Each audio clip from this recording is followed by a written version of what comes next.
Good afternoon, good morning, good evening, whatever it might be. Today's gonna be a little bit different video. I'm gonna take you back in time.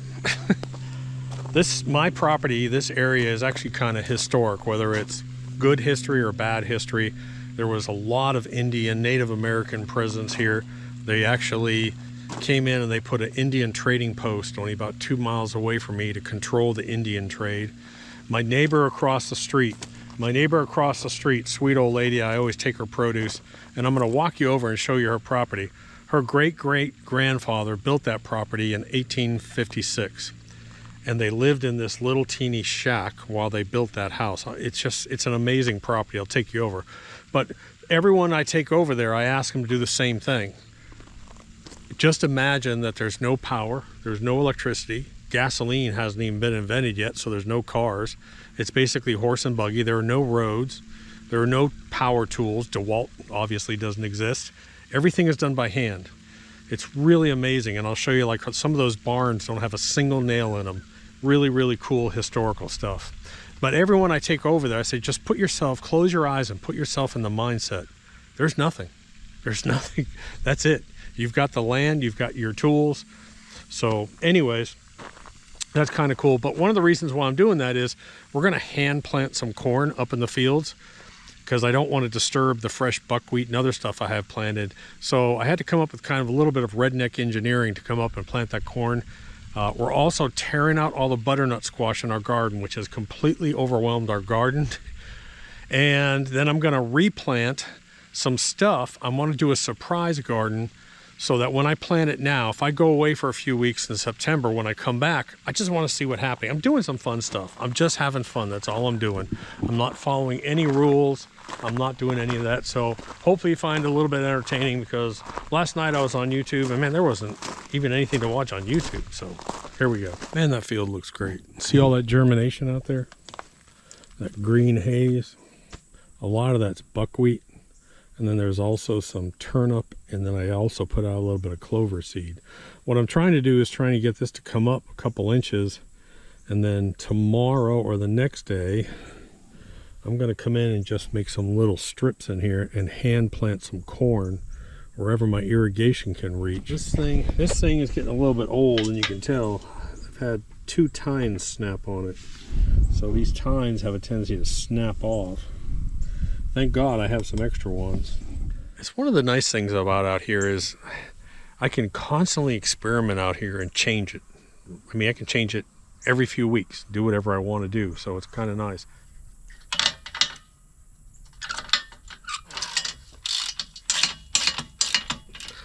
I am a strong son of a bitch, apparently.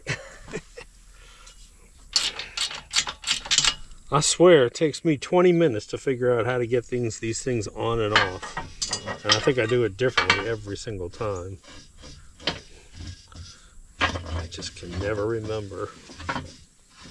Something like this.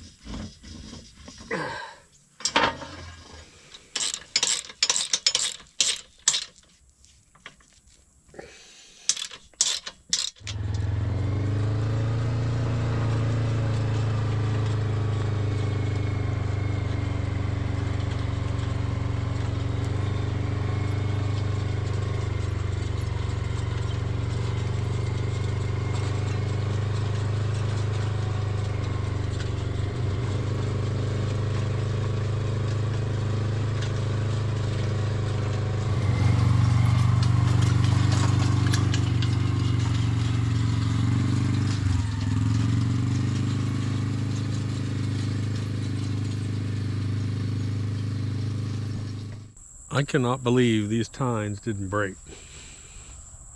Wow. I actually came into the dry part of this area. So these are those little comfort zones that we're trying to make back over in here, these little pockets. You can see this thick area over in here we're letting grow up. This year we're not bush hogging that, we're just letting it grow up. Again, it's comfort. The deer come out here, they feel comfortable. Deer never feel comfortable coming into a shallow field. So what we're trying to do is get this to come up, hopefully with some longer stuff. And unfortunately, I don't have irrigation for this side, but I still think I'm going to put corn in here and I think in 7 days I got a rain coming. So hopefully that seed will hold in the ground. We're gonna come out, we're gonna drop it. We're gonna drop it right in these lines. But look at this side, man. This side looks great. So you can see I left tons of this germination in here. The only thing I did was I just came with these lines right here. Okay, so this is one of the fun projects that we're doing up here. It's not really that fun, but it'll be fun. When I come back at the end of September, it'll actually be fun to see what has happened. Anyways, so we were just talking about across the street. My neighbor over there, her great-great-grandfather built her house in 1855. Farm, a bunch of barns over there. Some of them don't even have any nails in them. It's all just dovetail. It's amazing work. And I've taken you guys over there before. But this is how they did it back then. They basically came out in the field and they basically ran probably a horse, and they would till it, they would run it up, and then they'd plant it by hand. What's funny is you know, there was no weather apps back then. You know what was going on.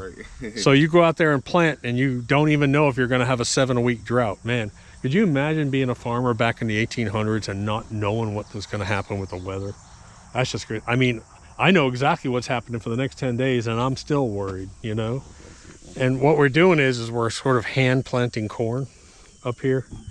And so we started off with a hoe, just covering this up like that. And so I said, we need some redneck ingenuity here. So I got a cinder block and a rope. And so now what I'm doing is I am just pulling this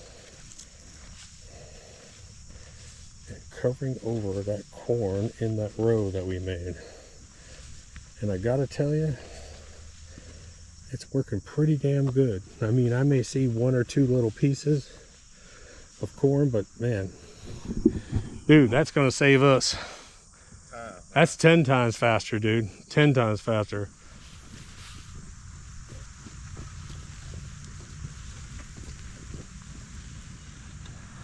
So much better. Yeah, I mean, you can do the whole row, and the problem is, like you just saw there, is trying to keep it. Yep, you just got to bring it over and try and keep it flat. All right, so we're across the street. I wanted to show John this area has a lot of history.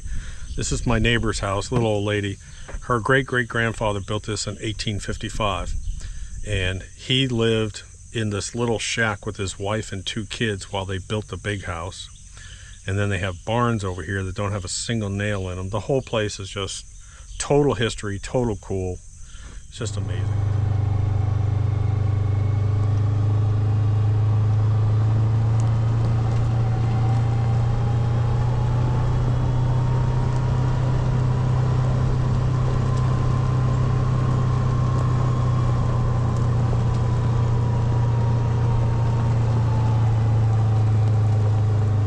But there's the actual front of the house. It's hard to see. I mean, the place needs some restoration work, obviously. She did it once.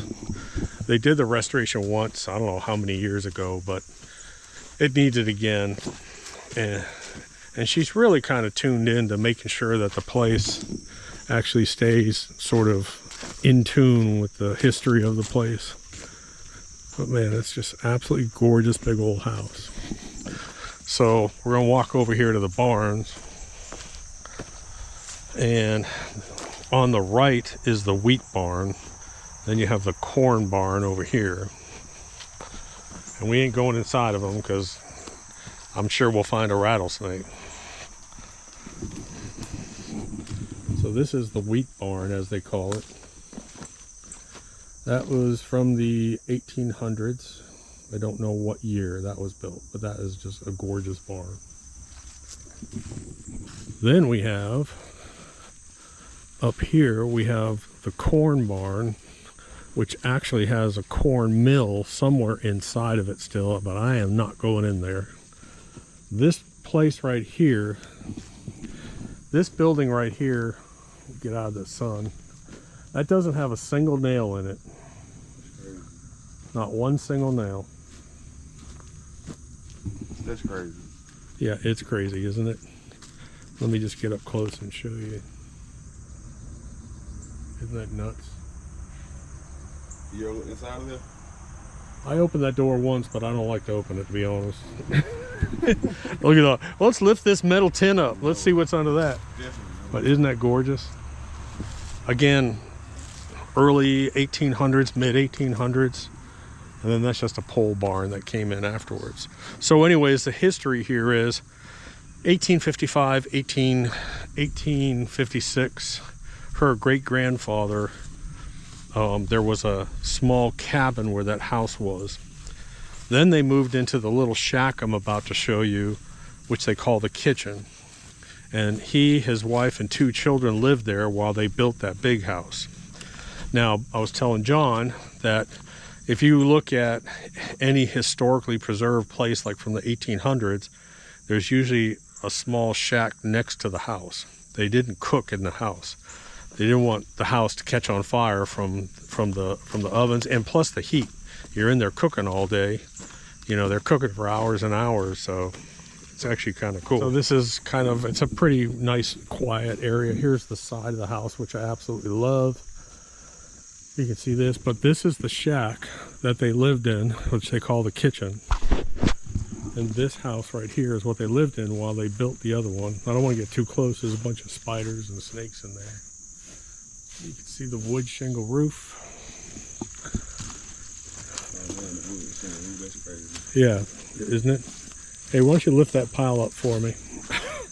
Look at that chimney over there. Isn't that crazy? So, anyways, I took Ryan over to that property, and I try and get people to put themselves to sort of think for a minute and go back in time and remove gasoline, remove vehicles, remove electricity, remove power tools, remove internet, nothing. No roads. Basically, there might be a dirt path road or whatever. That's crazy. And all that took place 1850s, 1860s. And that's, of course, just before the Civil War. And they actually, regrettably, Margaret says, they actually had slaves over there that helped them build that. It's just, it's a real interesting. So the other thing is, in this area, there were a lot of Indians. I forget what the tribes were, but about 2 miles down the road, they opened up a Indian trading post to control the Indian trade in this area. I forget what years that was. I think it was probably early 1800s or something. So this area has a lot of that weird history, dude. And a lot of people don't think about it. I mean, the ground you're walking on, you know. A lot took place on these. A lot has taken place. And I told John, I said, this winter I want to go back to the historical records down at the county and try and figure out who used to own this property. So, all right, so real quick, let me explain this mystery garden thing that we're doing. So if I'm gone for an entire month, what I learned is crazy stuff happens in here. I made the mistake of planting butternut squash in my regular garden, and it has overtaken this whole thing. So I've already pulled probably 50 butternut squash. There's probably, I'm guessing, another 50 in here. Some are ready, some are not. But we got to get these vines out of here. We're going to clear this out. And I think what I'm going to do is I'm going to do some replanting so that when I come back at the end of September, I hopefully have some surprise. And let me show you what I got going. So this was all cucumbers. I have pulled this up and I have planted tomato seeds, carrots, and turnips all along here. Good Lord. That one didn't get away. So hopefully what'll happen is this will grow up, and I'm trying to plant stuff that has about a 60 to 65 day growing window. The tomato plants will probably be good. So we're going to come in here, we're going to strip all this butternut squash. I'm going to do some replanting, and then I don't want to get into the orchard story again, but we ended up just killing the orchard idea. We had way too many beetles, way too much disease, and it was too much land to waste for just a few fruit trees. So I probably have a plan for this in the future, but what I did yesterday is I came out here and I tilled 2 strips. and I tilled it over and over and over. Then I put down dirt booster and I put down humichar. I've got that on video. And what I'm doing is I'm planting pumpkins or watermelons and pumpkins, along with some turnips and other stuff in here. Again, you're looking at about a 65-day window. I don't know what'll happen in here. But last year we planted them early, and I had pumpkins in like June, and I was like, what am I gonna do with pumpkins in June? I got a whole bunch of them. So anyways, we'll see what happens. We're just gonna have some fun out here. I'll tell you what's really kind of cool, because I put humichar in here. As you're spraying and then you come back, you can actually see the humichar particles. It's a DG product, dispersible granule, and you can see them falling apart, and the water turns a little bit black, and that's releasing the humic and biochar, micronized biochar. If you go to the Amazon, if you've never heard of Terra Preta, Google Terra Preta Amazon, and you'll find out the world's richest soil was basically made by adding organic matter, trash, pottery,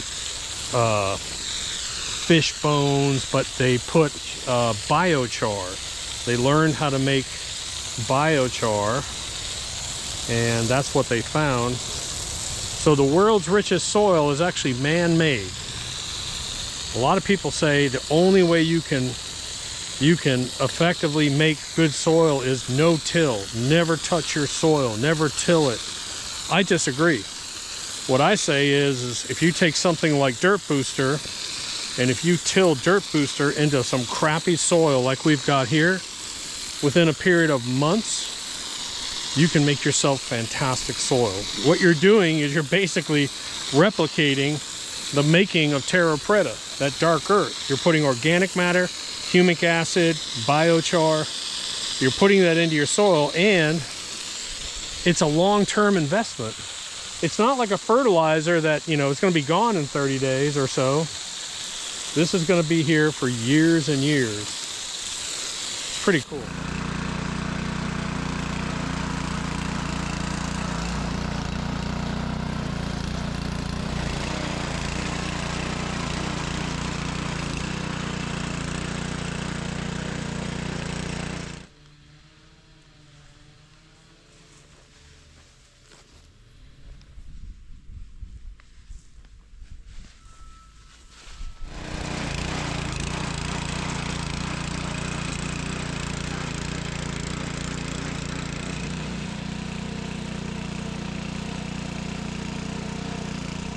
So my chickens are all pissed off at me because this is one of the first mornings I haven't actually gone in to take care of them in the morning. We've been too busy up here with these fields.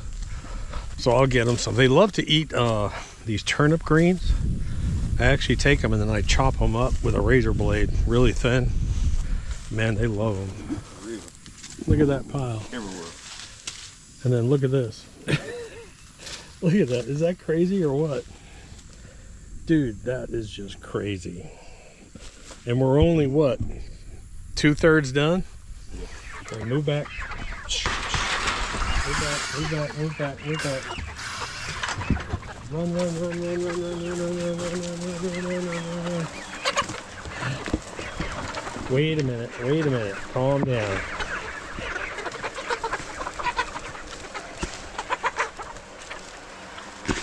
Here, John.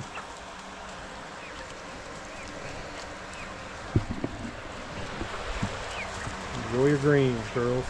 So as usual, my day started off at 5 a.m. and it is now, what time is it? It's almost 4 o'clock. So I still got to go up and finish editing this video for you guys. But I hope you enjoyed it. This is a little bit different video. And if you did enjoy it, give it a thumbs up. It does help our videos. I appreciate it. Drop a comment down below if you liked it. But I thought it was pretty cool. We're just having fun out here. We're doing some experimenting. And what I want to do is, I've got a lot more to do up there on those fields. I'm gonna do a few different things in the field, a few different things in the vegetable garden, sort of restart everything, because here, if I don't have a freeze move in, I can actually have vegetables growing into November. So I've got another almost, oh gosh, 65, 70 days of growing season at least up there. So it would be kind of cool, instead of leaving it all ragged and coming back to a ragged garden, I'm going to go up right now while we have time over the next week and a half or so. We're going to strip a lot of that out. We're going to replant, knock on wood, hope for some rain, and I'll have people here taking care of everything, but it should be fun to see the results of this, and I hope you guys tune in on that. I'll take you down to the beach when I go down there. We'll work on that yard. We'll work on that zoysia converted into Bermuda. I'll take you fishing. I typically go fishing almost every morning down there. Matter of fact, I'm building a new fishing cart down there, and that's actually kind of fun. So make sure you're subscribed, because unfortunately the YouTube algorithm, you have to turn on your notification bell, because the YouTube algorithm doesn't always show you the videos that I do that are sort of off subject from like lawn care, but just having fun. Anyways, appreciate it. Talk to you later. Doc.